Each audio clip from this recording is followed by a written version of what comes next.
యెరూషలేము యొక్క క్షేమం కొరకు ప్రార్థన చేయుడి. యెరూషలేమా, నిన్ను ప్రేమించు వారు వర్ధిల్లుదురు.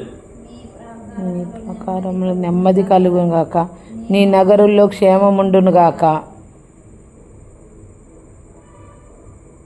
నా సహోదరుల నిమిత్తము, నా సహవాసు నిమిత్తము నీకు క్షేమం కలుగును గాక అని నేనందను.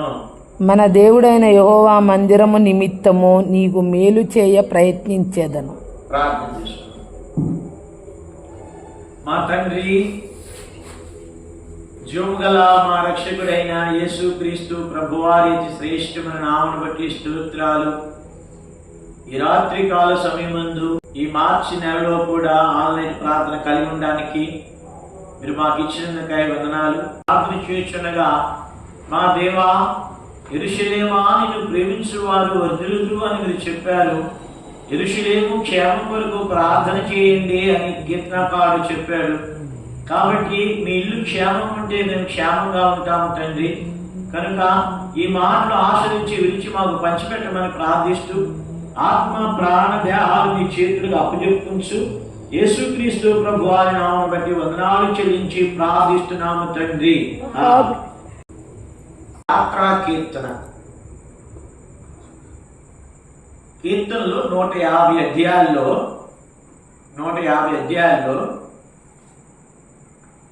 యాత్రా కీర్తన ఎన్నున్నాయి? 15 కీర్తనలు ఉన్నాయి. 120 కీర్తన నుంచి 135వ కీర్తన వరకు కూడా యాత్రా కీర్తన. ప్రజలు యెరూషలేము కొండ మీద కట్టబడింది. సంవత్సరానికి ముమ్మారు వారు యెరూషలేముకి వెళ్ళాలి. వారు యెరూషలేముకి వెళ్ళాలి అంటే కొండ ఎక్కుతూ లోయలోకి దిగేవారు. అంటే వారు యాత్రలు చేస్తూ ఉండేవారు. అలాంటిలో గుంపులుగా వెళ్తున్నప్పుడు వారు ఏమని అంటే పాటలు పాడుకుంటూ, ఈ కీర్తన పాడుకుంటూ వెళ్ళేవారు. అయితే మొదటి వచనంలో కీర్తనకారుడు ఏమన్నాడంటే, యెహోవా మందిరమునకు వెళుదామని జనులు నాతో అన్నప్పుడు నేను సంతోషించితిని. చూడండి, దేవుని మందిరము యొక్క ప్రాముఖ్యత గురించి ఇక్కడ రాస్తూ వచ్చాడు.